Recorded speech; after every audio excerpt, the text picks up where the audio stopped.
Every image is a new discovery, and each will give humanity a view of the universe that we've never seen before. Today represents an exciting new chapter in the exploration of our universe. This telescope is one of humanity's great engineering achievements. The deeper you look, the less you understand should be the motto of our cosmology, especially in the presence of James Webb. The dawn of a new era in astronomy has begun as the world gets its first look at the full capabilities of the James Webb Space Telescope. In a mission more than 2 decades in the making, NASA launched the most expensive science probe ever built, a $10 billion telescope that will attempt to capture starlight from the first galaxies to be born in the fiery crucible of the Big Bang. Despite experiencing multiple delays, the Webb telescope has finally delivered the goods. However, the latest images captured by the Webb telescope are sending shockwaves through the scientific community as they call our entire understanding of galaxy formation into question. All of a sudden we realize that we may have to rewrite all the textbooks about the beginning of the universe. Join us as we dig into Webb's newest images, hinting at another universe at the edge of the universe. The generally accepted understanding of the universe is this. About 14 billion years ago, the Big Bang happened. In its early seconds, the laws of physics, as we understand them, didn't apply. All that would eventually become matter burst forth in a matter of seconds. First particles, like electrons and photons, and eventually neutrons and protons, the building blocks of our atoms. Early seeds of stars, planets, and galaxies expanded out from that momentous point in time and space. It spread in such a way that the universe became highly smooth. Smoothness, on an enormous scale, just means that things within the universe are relatively evenly distributed. That is, if you were to put a cube around one section of the universe, it wouldn't be much more dense than another randomly placed cube. On a smaller scale, like between galaxies or within a solar system, matter is lumpy and filled with clusters. Physicists theorize that shortly after the Big Bang, something called inflation occurred. Essentially, what was once a tiny, packed-together universe expanded out rapidly in a fraction of a second, and it continues to expand today. Inflation is part of the current standard model of the universe, called the lambda cold dark matter, or LCDM model for short.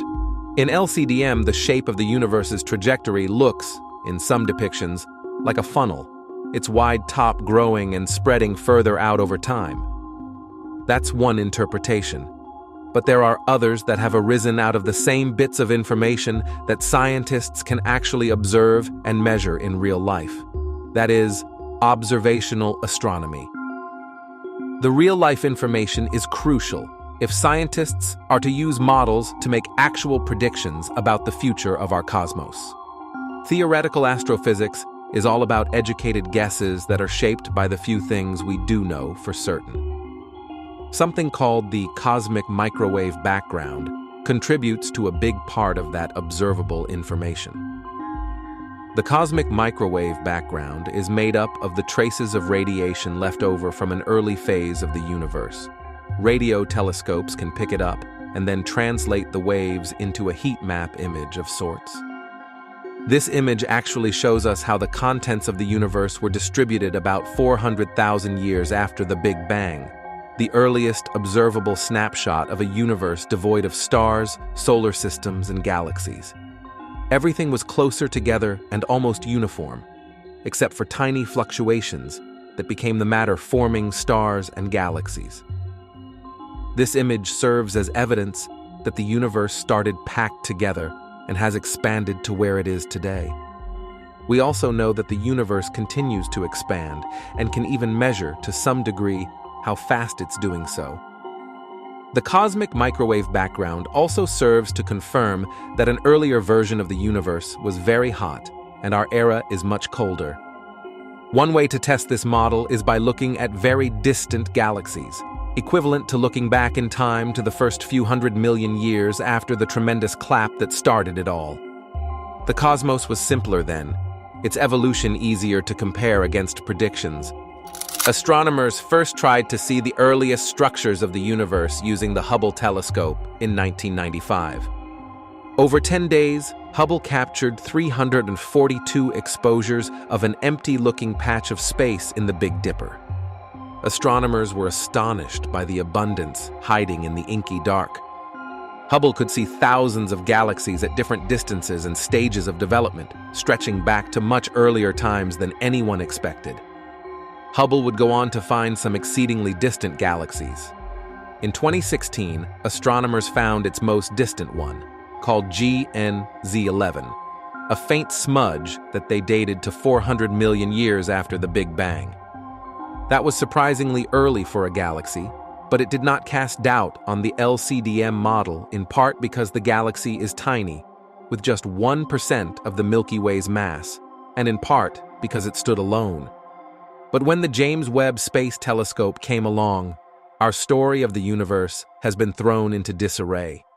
NASA's $10 billion gamble, in full operation since summer 2022, has shown that galaxies formed much sooner after the Big Bang than scientists previously thought, and that some of them are unexpectedly large, absolutely brimming with stars. These findings have thrown the whole scientific community into a new reality in which their existing theories no longer apply. The earliest and most massive galaxies observed by James Webb so far stand to contradict the prevailing thinking in cosmology. That's because other researchers estimate that each galaxy is seen from between 300 and 500 million years after the Big Bang, but measures more than 10 billion times as massive as our Sun. One of the galaxies even appears to be more massive than the Milky Way, despite that our own galaxy had billions of more years to form and grow. That means if the masses are right, then we are in uncharted territory. We'll require something very new about galaxy formation, or a modification to cosmology. One of the most extreme possibilities is that the universe was expanding faster shortly after the Big Bang than we predict, which might require new forces and particles. Because we believe we understand how gas, that is atom-based matter, infalls onto these early galaxies, and how star formation feeds back and prevents future gas from falling in. There's a limit for how fast material can accrete onto these objects, and although certain physical conditions can lead to an object temporarily overcoming that limit, it shouldn't be sustainable over such long timescales. Indeed, we typically see a maximum of 10% of gas converted into stars. But for galaxies to form so fast at such a size, they also would need to be converting nearly 100% of their available gas into stars. So, while 100% conversion of gas into stars is technically right at the edge of what is theoretically possible, it's really the case that this would require something to be very different from what we expect. A lot of people immediately assert that all of standard cosmology might be wrong, and perhaps we should throw out the Big Bang as the explanation for the origin of our universe as well. They hypothesize new laws of physics, like a new early form of dark energy that existed early on, or new physical phenomena, like the universe being born with supermassive black holes, or new exotic forms of matter, like a novel, long-lived particle that decays into normal matter at relatively late cosmic times. While many people believe that the explanation is perfectly absurd, that is not the case. Remember that even before the historical launch of James Webb, a number of problems arose with our current standard model of cosmology as follows. 1. Nature of dark matter. One of the fundamental issues with the LCDM model is the nature of dark matter itself. Dark matter has not been directly observed. Its existence is inferred from gravitational effects on visible matter and the cosmic microwave background. Despite extensive searches using various detection methods, including direct detection experiments and indirect astronomical observations, the particle or particles that constitute dark matter remain unidentified. 2. Dark energy and cosmological constant. The inclusion of a cosmological constant lambda to explain the accelerated expansion of the universe is another contentious point. Originally introduced by Einstein and later discarded, lambda was revived after observational evidence suggested an accelerating universe in the late 1990s. The challenge lies in reconciling the extremely small value of lambda predicted by quantum field theory with the observed energy density of dark energy, leading to what is known as the cosmological constant problem. 3. Structure, formation, and simulations. While the LCDM model successfully predicts the large-scale structure of the universe and the distribution of galaxies, discrepancies arise on smaller scales. Simulations of structure formation sometimes overpredict the number of small satellite galaxies around larger galaxies like the Milky Way. This missing satellite problem suggests that either our understanding of dark matter is incomplete, or the simulations need additional refinement, such as including baryonic physics, ordinary matter, more accurately. 4. Cusp versus core problem. Another issue within the LCDM framework is the cusp versus core problem in the density profiles of dark matter halos.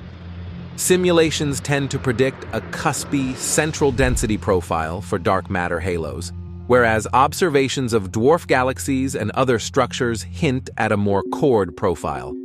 This discrepancy raises questions about the effects of baryonic feedback processes, such as supernovae and black hole formation, on dark matter distribution, which are not fully understood or included in current simulations. 5. Tension in Hubble constant measurements.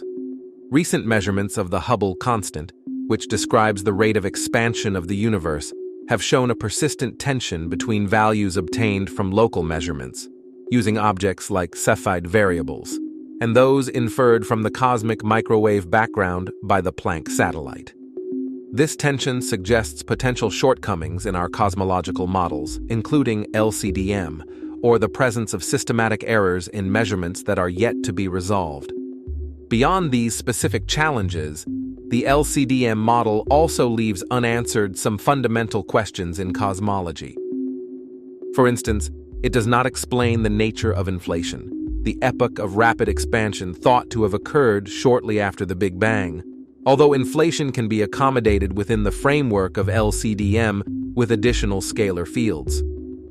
In addition, the singularity is also a big deal. The standard model gets stuck at the point before the Big Bang, because according to it, there is nothing before it. In a similar way, we don't know one-time only things that happened in history. Mathematically, the Big Bang looks like it came from an undefined state, something that isn't explained by the laws of physics under Einstein's theory of general relativity. This is also called a singularity. And to Paul Steinhardt, the professor of physics and director of the Princeton Center for Theoretical Science, co-authored a paper on this topic, a cyclic model of the universe. That's the mathematical equivalent of a red flag. We all learned in school, when you get 1 over 0 for an answer, you're in trouble, because that's a nonsense answer. You made a mistake. In a related problem, there's also some difficulty in reconciling the inflation theory with string theory and quantum mechanics. If the model correctly described the universe, other accepted frameworks of physics would agree with it. Instead, Steinhardt says they're at odds.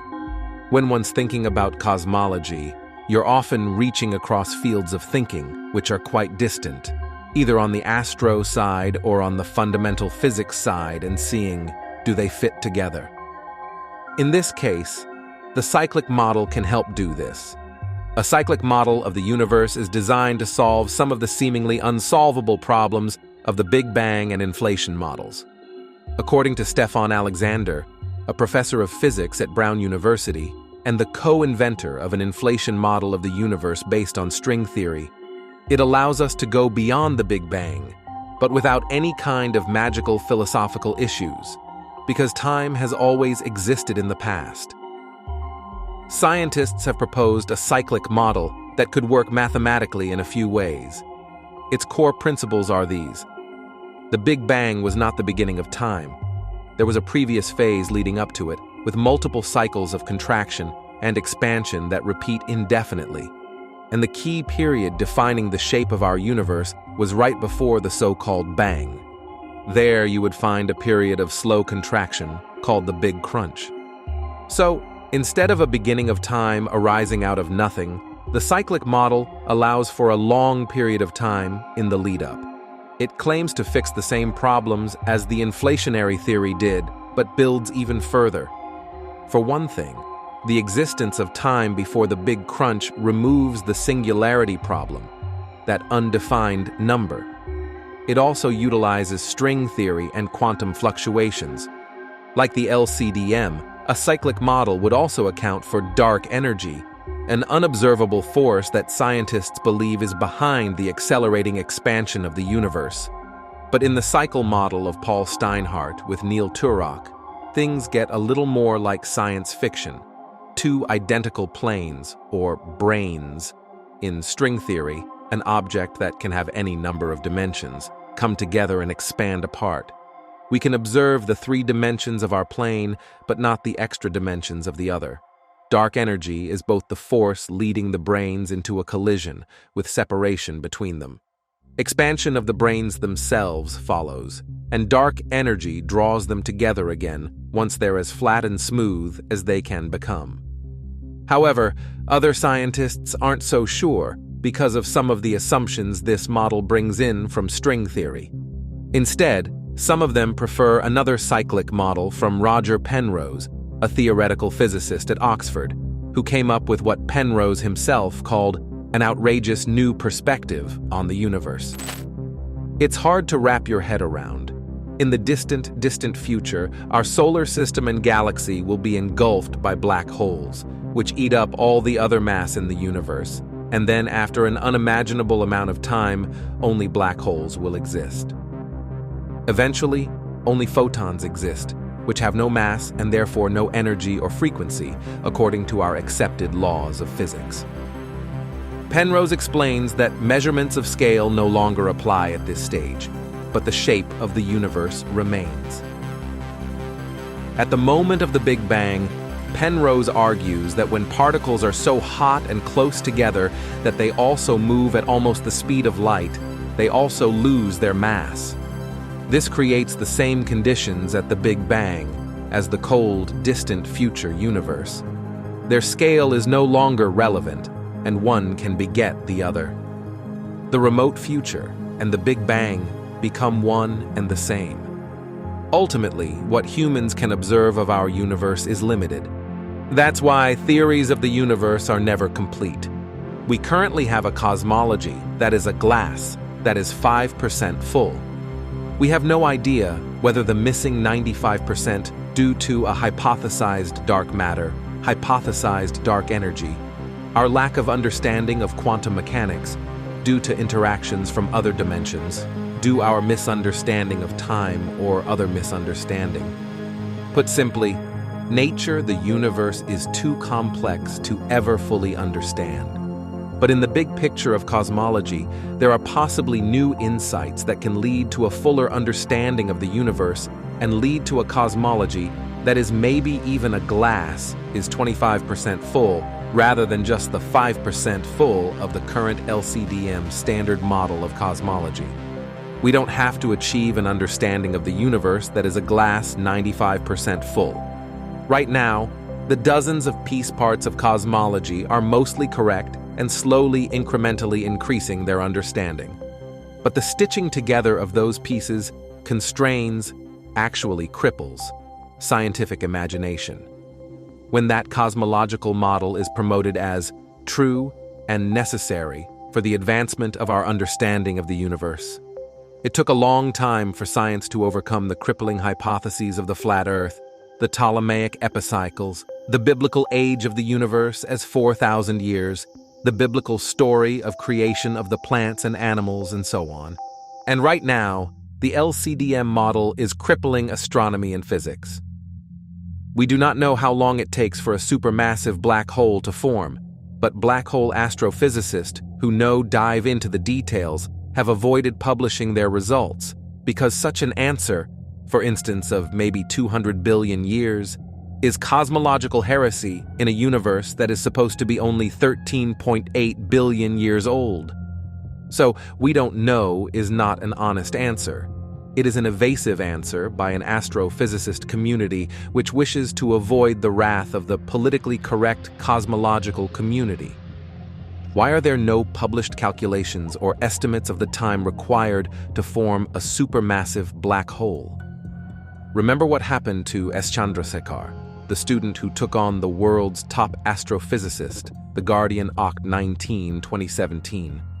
Basically, Chandrasekhar's and others' study of black holes was destroyed because Sir Arthur Eddington destroyed Subramanian, Chandrasekhar's career, because Eddington, the great man, decided that nature would prevent black holes.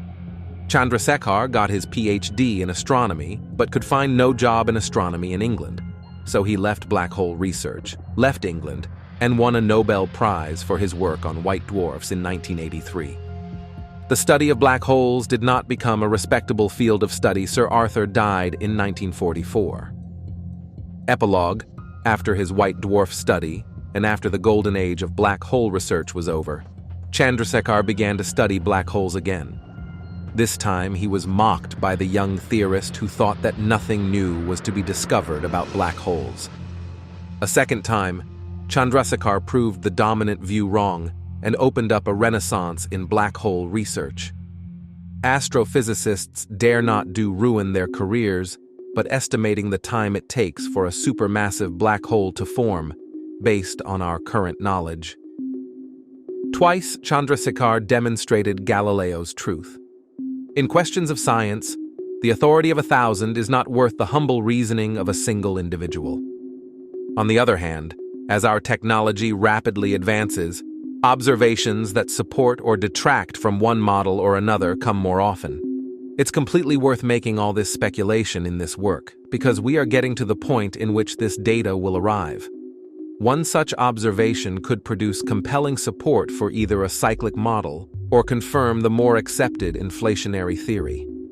Because of how matter is distributed in our view of the oldest part of the universe, gravitational waves that reach us may be polarized, like light, at a particular frequency.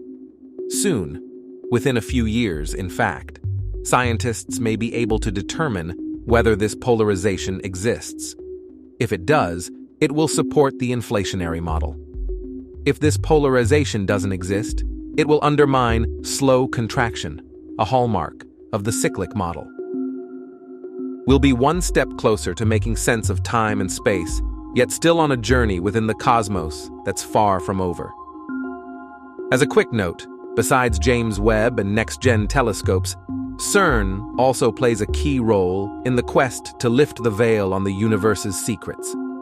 Planning is well underway for the successor to the world's most powerful particle accelerator, the Large Hadron Collider, known as LHC. The new atom smasher, named the Future Circular Collider, or FCC, will dwarf the LHC in size and power.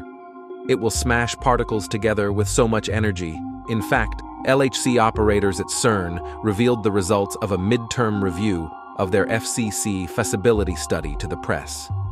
The feasibility study began in 2021 and is set to conclude in 2025. The findings thus far constitute 3 years of work, with scientists and engineers from across the globe determining the placement of the new accelerator's ring, the implementation of the FCC facility, concepts for detectors and funding aspects. The FCC will run under the jurisdiction of France and Switzerland, just like the LHC currently does, but the future accelerator will stretch 90.7 kilometers, making it over 3 times the length of CERN's current particle accelerator, which is 27 kilometers long. The LHC is the largest and most powerful particle accelerator in the world. The FCC will operate in the same way as the LHC, accelerating charged particles around a loop using superconducting magnets, then smashing them together as they approach the speed of light. Scientists can probe fundamental physics by observing showers of secondary particles created when particles like protons slam together. But whereas the LHC can attain energies of around 13 tera-electron volts when operating at full power, CERN says the FCC should be able to reach energies as great as 100 tera-electron volts. Its aim is to study the properties of matter at the smallest scale and highest energy. The crowning achievement of the LHC thus far is undoubtedly the discovery of the Higgs boson, the force-carrying particle of a field called the Higgs field, which permeates the universe and dictates most other particles' masses. The breakthrough sighting of the Higgs boson by 2 LHC detectors was announced on July 4, 2012, and is credited with completing the Standard Model of particle physics, which is humanity's best description of the universe, its particles and their interactions on a subatomic scale. Yet, the Standard Model still requires some tweaking, and since 2012, scientists have been using the LHC to search for physics beyond the model to make those adjustments. Success has been limited. This search will get a boost when the LHC's high luminosity upgrade is completed, which will mean the particle accelerator can perform more collisions and offer scientists more opportunities to spot exotic physics. The two main outliers of the Standard Model are dark matter and dark energy. Sometimes collectively known as the dark universe, these phenomena constitute such large mysteries for scientists because dark energy accounts for around 68% of the universe's energy and matter, while dark matter accounts for around 27% of these continents. But neither can be seen because they don't interact with light, and no one has been able to pin them down through other forms of direct detection either. That means that the matter and energy we understand and can account for comprise no more than 5% of the universe's contents, and we have little idea what around 95% of the universe actually is. And probing these aspects of the universe may require smashing particles together with much more energy than the high luminosity LHC is capable of. To begin with, dark matter can't be standard matter, like the atoms that make up the stuff we see around us on an everyday basis, like stars, planets, and our bodies. Remember how it doesn't interact with light? Well, protons, neutrons, and electrons, collectively known as baryons, do. So dark matter must be something else. Currently, the only way scientists can infer the presence of dark matter is via its interaction with gravity and the effect this has on baryonic matter, and in turn, light. Dark energy is even more problematic. It's the force that scientists see driving the acceleration of the universe's expansion. It concerns a period of expansion separate from the universe's initial inflation, which was triggered by the Big Bang. After that early expansion slowed to a near halt, in a later epoch, the universe unexplainably started to expand again. This expansion rate is actually speeding up to this day, with dark energy used to account for that action. But as we've discussed, scientists don't actually know what dark energy is. To see why that is troubling, imagine pushing a child on a swing. The Big Bang is akin to your first and only push that gets the swing in motion. The swing may keep going for a short while, even without any action from you. Then it will come to a half. Then imagine that it suddenly begins motion again, despite you just standing there. And not only that, but it swings faster and faster, reaching higher and higher points. This is similar to what dark energy is doing to the very fabric of space. CERN hopes the high-energy collisions of the FCC could reveal the nature of this ongoing late-universe push and the particles that make up dark matter. However, it will be some time before this future particle accelerator is ready to embark on its investigation of the dark universe.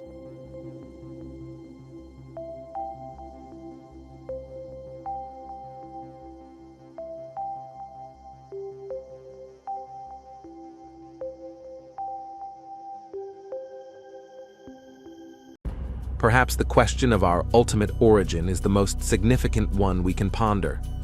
Where do all these things come from? By examining the universe, we can find answers to many aspects of this question. Planets, stars, elements, atoms, and even the Big Bang stem from somewhere. However, the further we go back in time, the more we encounter an unavoidable dilemma.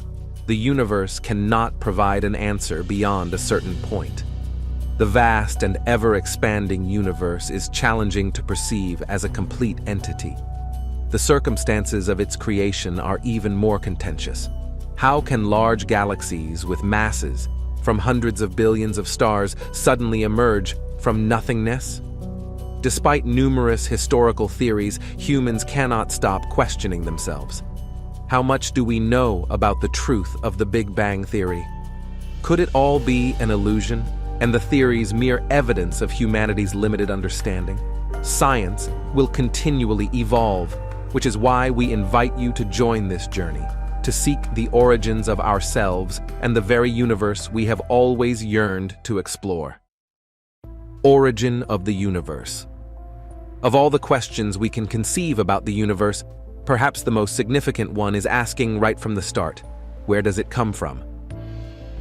This is a challenging question, as to understand where something comes from, we first have to precisely know what it is. Similarly, we must have a thorough understanding of the laws of physics to calculate the outcome of a physical system starting from a specific set of initial conditions. Only from those starting points can we determine the feasible paths for everything to become as it is today and find out which path leads to predictions consistent with the universe we live in. However, it's noteworthy when examining this issue that regardless of when we pose this question in the past or future, applying a scientific approach to it will always yield the same cosmic narrative. Today, we have pushed remarkable boundaries in determining the origins of planets, stars, elements, atoms, and more. Under the development of contemporary science, the history of human theories about the universe has constantly evolved, portraying the universe as increasingly vast and mysterious. Studies on the universe date back to ancient times. In the golden age of ancient Greek civilization, there were two different perspectives on the universe, the geocentric and the heliocentric. The geocentric view considers the Earth as the center of the universe. The world was seen as a spherical object, immobile, with a transparent hollow sphere surrounding it. This hollow sphere was called the celestial sphere, within which the stars resided, moving around the Earth daily. Over time, with the scholarly contributions of Nicholas Copernicus, Johannes Kepler, Galileo Galilei, and Isaac Newton, there has been a constructive development in our understanding of the universe. They are often referred to as the founders of modern astronomy. Copernicus supported the heliocentric view of the universe and redefined the solar system with the sun at the center, around which all planets orbit. Kepler demonstrated that the orbit of each planet around the sun is elliptical. Galileo also supported Copernicus's theory of a solar-centric solar system. Isaac Newton was the first to explain why planets move around the sun. He is credited with conceptualizing gravitational force and formulating the law of universal gravitation. It states that every particle in the universe attracts every other particle with a force proportional to the product of their masses and inversely proportional to the square of the distance between their centers. Adding another period, the Big Bang theory emerged. The Big Bang is the most widely accepted explanation for how the universe began. According to this theory, the universe came into existence about 13.8 billion years ago. It started as a singular point known as the singularity. The singularity was an infinite mass with zero volume. Hence, it had infinite density. Consequently, the universe began as an infinitely hot and dense point. This singular point appeared from a vacuum for reasons yet unknown. In the Big Bang explosion, the singular point expanded and exploded violently, leading to the immense expansion of the universe. The expansion of the universe occurred rapidly in the first few seconds after the explosion. After a considerable amount of time, the expansion slowed down. It is believed that the first atoms formed within 3 minutes after the Big Bang event.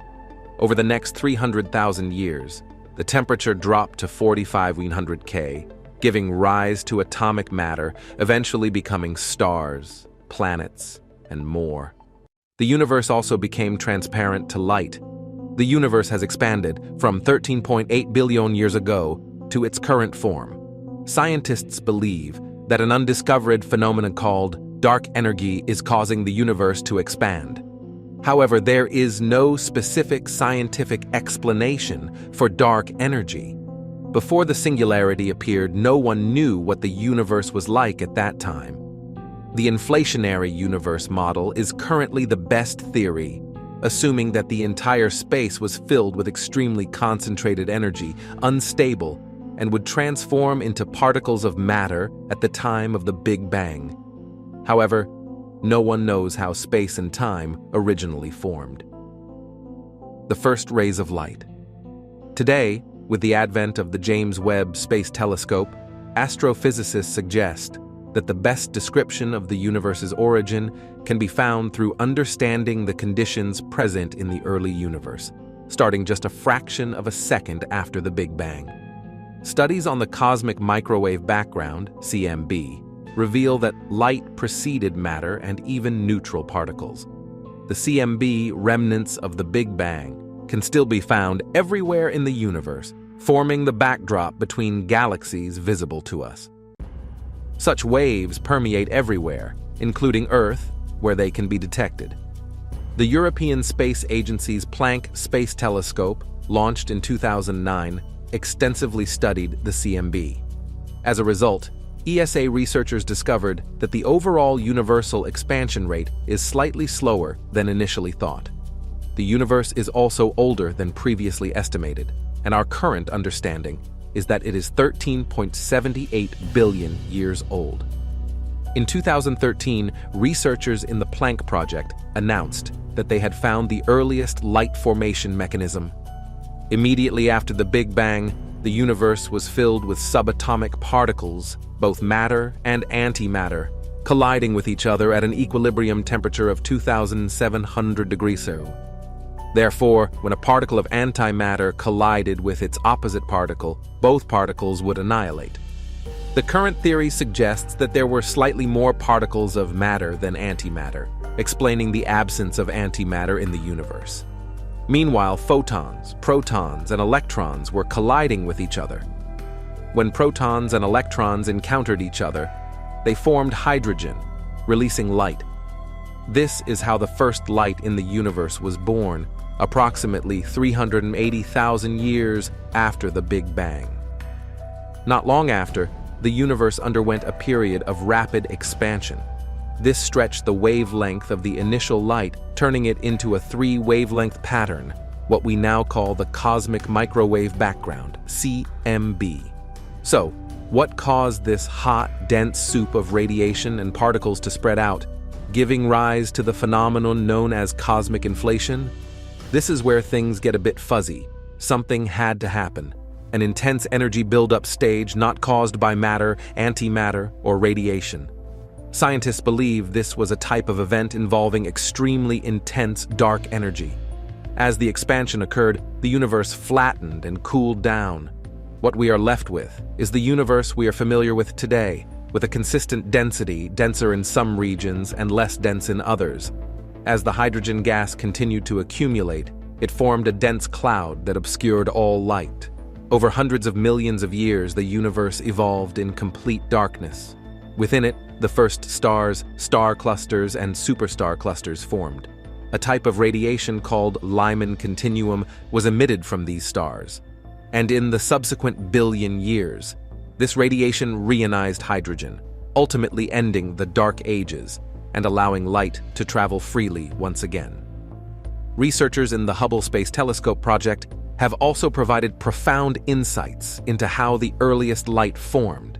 Sanchayeta Borthakur from Johns Hopkins University, the lead author of a study, and her team conducted observations on a starburst galaxy nearby, called JEZOR 9214509. They aimed to understand how Lyman continuum radiation dissipated the fog enveloping this universe. JEZOR 92145 Huaneng is a very small galaxy, about 3 billion light-years away from the Milky Way.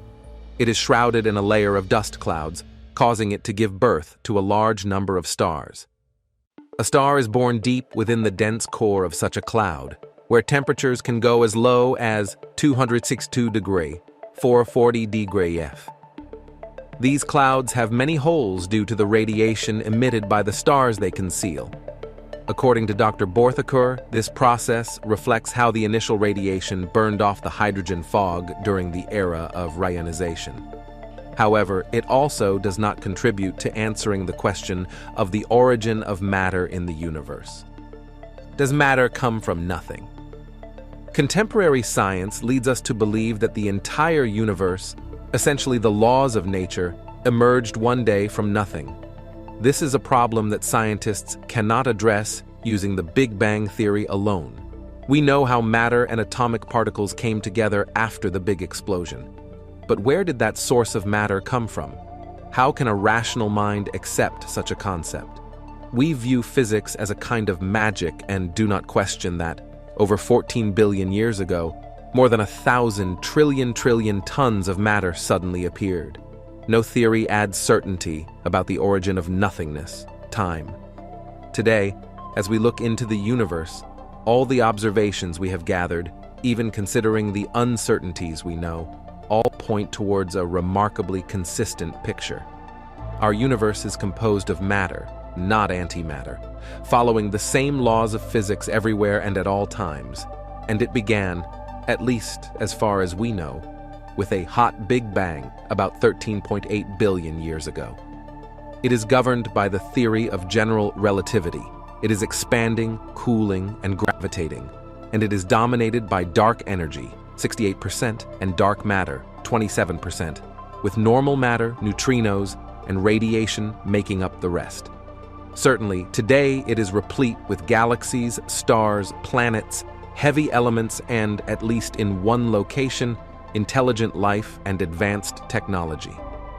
These structures don't always emerge there by the evolution of the universe. In a remarkable scientific leap of the 20th century, scientists were able to reconstruct the timeline of our universe, going from an almost uniform, structurally simple universe consisting only of hydrogen and helium, to the structurally rich universe that we observe today. If we were to start from today, we could reverse time and inquire about the origin of any structure or individual component of that structure. For every answer received, we could ask, okay, but where did that come from and how did it arise? Until forced to answer, we don't know, at least not yet. Then finally, we can reflect on what we have and ask, how did it arise and is there a way it could arise from the void? From the Big Bang to Sarah Palin is a vast distance. It would be wise to remember the experiments of Redi and Pasteur, experiments that debunked the theory of spontaneous generation, the belief that life arises from non-living matter, e.g., maggots from rotting meat, mice from old clothes, and not fall into similar errors regarding the origin of the universe. We imagine time extending backward toward the Big Bang before life began in the primordial soup. However, experiments with real particles show that before matter can exist, it must be observed. Something must sustain it beyond non-existence and hold the world together amid change. That something is the mind of humans or animals. Generations past believed the world was a big ball sitting on a turtle's back, and now science makes us believe it's a miraculous universe emerging from nothingness and expanding into nothingness. We've traded a big ball on a turtle's back for a Big Bang. By reminding us of its tremendous success in uncovering the mechanisms of the physical world and crafting fantastic new devices from raw materials, science has freed us from the absurd explanations of the nature of the universe at large. If it didn't provide us with HD TV and George Foreman grills, it wouldn't command our respect long enough to draw 3 old cards when addressing these great issues. Just as Lauren Isley once wrote, One does occasionally observe a tendency for the beginning zoological textbooks to take the unwary reader by a hop, skip, and jump from the little steaming pond into the lower world of life with such sureness and rapidity that it is easy to assume that there is no mystery about this matter at all, or, if there is, that it is a very little one. Science has sought to extend space and time beyond our appearance. Cosmologists have embraced the narrative of a molten Earth and traced it backward through simpler forms of matter to the Big Bang. However, physicists have learned that the world does not exist in a definite state independent of the observer. Tracing the origin of life through simpler stages is one thing, but assuming it arises naturally from non-living matter requires the precision of quantum theoretical rigor. In high school textbooks, we have seen peculiar devices like test tubes claim to simulate the primitive geological environment of the Earth and attempt to explain the origin of life in mechanical terms without referencing any observer.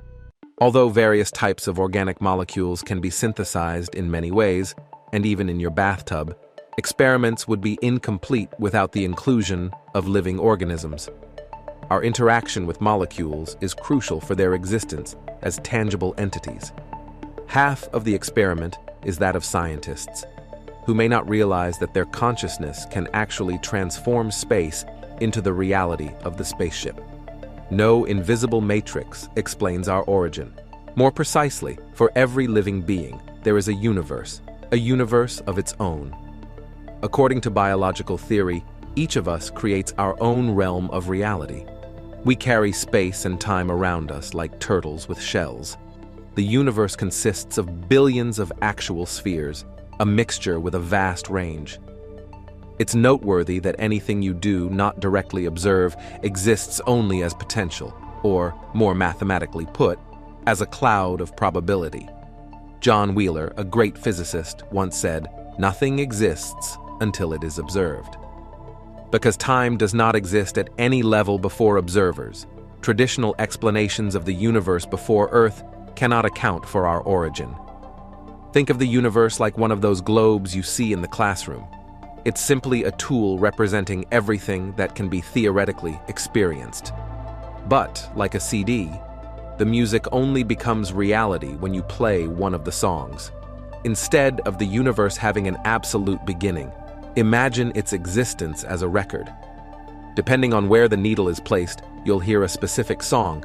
This is the present. The music before and after is the past and the future. All the songs exist simultaneously, even though we only experience them one piece at a time. What do we know? Today, as we look out into the universe beyond the limits of Earth, a magnificent and comprehensive picture emerges. We know that our planet, like every other planet in the universe, is formed from atoms. An atmosphere of gases surrounds a solid core comprising the densest, heaviest atoms. Lighter layers float above denser layers, leading to a structure resembling an onion for every planet, dwarf planet, and moon studied so far. Planets freely float within galaxies and also orbit around stars, consolidating lighter elements into heavier elements in their cores. When a star runs out of fuel, its core contracts and heats up. If it is hot and dense enough, the next set of elements in the chain will continue to fuse. Otherwise, the star transforms into stellar remnants, gentle in some cases and catastrophic in others. On a larger scale, stars come together to form larger groupings known as galaxies, where galaxies themselves aggregate into clusters, superclusters, and even larger-scale structures. Together, they make up a structure known as the cosmic web, where galaxies are arranged along filaments, gathering at the nodes of those filaments, and where the structure is separated by vast cosmic voids. That is the universe. However, to understand how it unfolds in this way, we must apply the laws of physics to the universe and trace the evolution of physical systems that we know exist. For example, we know how gravity operates. We have the laws of general relativity governing it. So anywhere you have mass or energy, you will have gravitational effects. We know how electromagnetism works. Anywhere you have an electric charge, whether in motion or at rest, or an electromagnetic wave, a photon, electromagnetic forces will come into play. We know how nuclear forces work, including how quarks and gluons bind together to create protons and neutrons, how protons and neutrons bind together to form atomic nuclei, and how unstable atomic nuclei, as well as combinations of quarks and/or antiquarks beyond protons and neutrons, decay through radioactive decay. And we know how any physical system we start with evolves. In simple terms, if you provide a physicist with a set of initial conditions describing your system, they can write down equations governing the evolution of that system and can tell you, within the limits of inherent uncertainty and the inherent uncertainty of nature, what the outcome or set of probabilistic outcomes of that system will be at any point in the future. Origin of the elements. It makes sense to start with Earth, teeming with complex, diverse, and even intelligent life, featuring an atmosphere, oceans, and multiple layers with a crust, mantle, and core, both on the outside and inside. At a simple level, Earth is composed of atoms. However, at a more complex level, Earth is made up of a diverse set of atoms, including those from the periodic table, mainly iron, oxygen, silicon, magnesium, sulfur, nickel, calcium, and aluminum. This is intriguing because these are extremely heavy elements, contrasting with the lightest elements, hydrogen and helium. But hydrogen and helium are everywhere. They make up more than 99% of the atoms in the universe. So, to create a planet like Earth, composed of rocks, metals, ice, and complex molecules, you need some way to create heavier elements and then gather them in a place with a large enough quantity to form planets. Fortunately, when looking at the universe, we see the very processes necessary for this to occur. Inside stars, nuclear fusion reactions occur, creating heavier elements from lighter ones.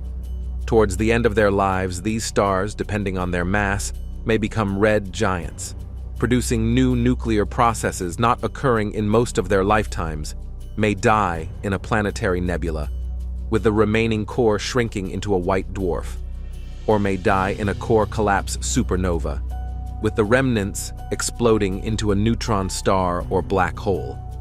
This explains why, consistent with observations, we can find star populations where fewer previous star generations formed, such as in the outer regions of the Milky Way, and they have lower heavy element abundances. Similarly, there are star populations where the number of star generations formed is larger, such as in the galactic plane closer to the galactic center, and they have more abundant heavy elements. Recently, researchers have directly imaged protoplanetary disks surrounding young stars, circumstellar disks. Inside these, they find gaps, clusters, and other evidence of the existence of young, newly forming planets. After many generations of stars living and dying, a new generation of stars, enriched with recycled material from previous dead star generations, forms planets, including rocky planets with the building blocks of life.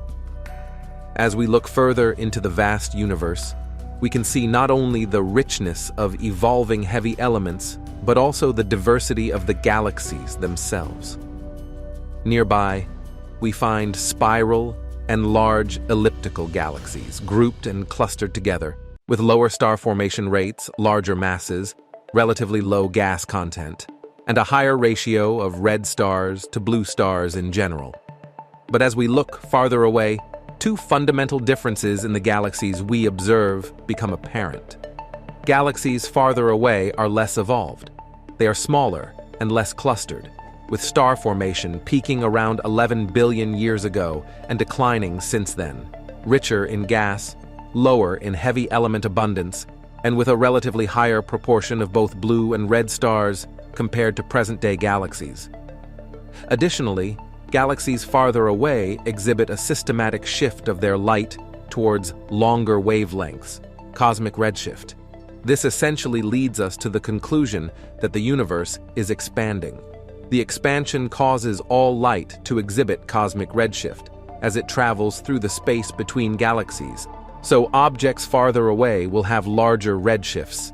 We observe them as they were a long time ago because light can only propagate at a finite speed, the speed of light. The fact that galaxies develop and evolve suggests that if we could look back early enough, we might find populations of first stars and galaxies, and even further back, no stars or galaxies at all. In doing so, we arrive at a series of specific predictions. First, the universe will only develop structures like galaxies, galaxy clusters, and the cosmic web under the laws of gravitational growth in an expanding universe. There will be an epoch where the first stars and galaxies form. Before that, there will be only primordial gas. Even earlier, there will come a time when radiation in the universe is too hot for neutral atoms to form, thus leaving evidence for the first formation of stable neutral atoms. Finally, at even earlier times, the universe will become too hot for stable atomic nuclei to form. So as we cool through that threshold, we will get a specific set of abundances for elements formed from early nuclear reactions. These predictions have all been verified, along with some other impressive predictions. We have found the remnant cosmic microwave background radiation at only 2.725 K absolute zero, consistent with the predicted leftovers of a hot Big Bang explosion.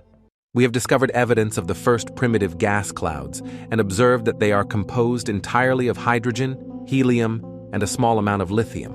We even indirectly detected the predicted background of neutrinos and antineutrinos from their imprints on both the large-scale structure of the universe and the temperature imperfections in the cosmic microwave background.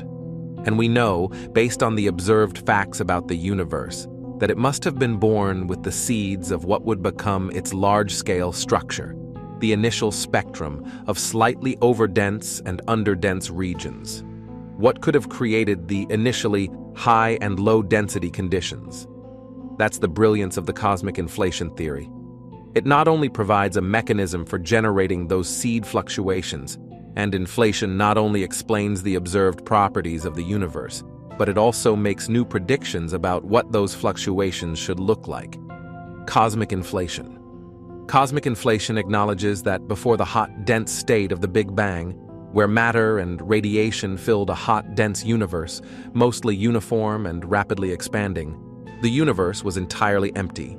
The catch is that instead of having no energy inside, or a very small amount, as in the case of the everyday energy density now, it possessed an enormously large amount of energy inherent in the structure of space. As the universe expanded, more space was created, and thus the energy density remained constant.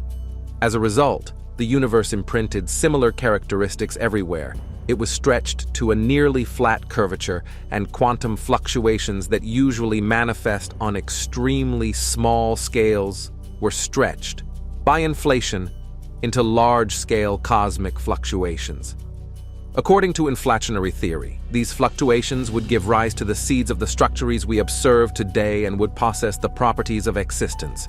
It also predicts that the characteristics of the remaining light from the Big Bang would indicate a maximum temperature for the hot Big Bang lower than what could be expected, the Planck temperature. Unfortunately, this has moved far beyond what we can understand about the universe we have today. Due to the nature of inflation, it inevitably erases all information about the existence of the universe before it occurred. In fact, we can only hope to approach what happened in the last 32 seconds of inflation. Anything that happened before that will remain forever out of reach for us within our universe. While we can confidently trace the observable universe to its source and explain the origin of many phenomena within it, questions about things like where space, time, energy, or the laws of physics came from in the first place, or whether they had a beginning, remain unanswered. Despite all we know, we can be sure that our knowledge is limited. There is a finite number of particles, encoding a finite amount of information, existing for a finite time in our shaped universe, while questions like why our universe is filled with matter rather than antimatter, why we have dark matter and dark energy, and why the constants in nature have the values they do may be answered one day. There's no guarantee that what remains in the universe today provides us with enough information to find those answers.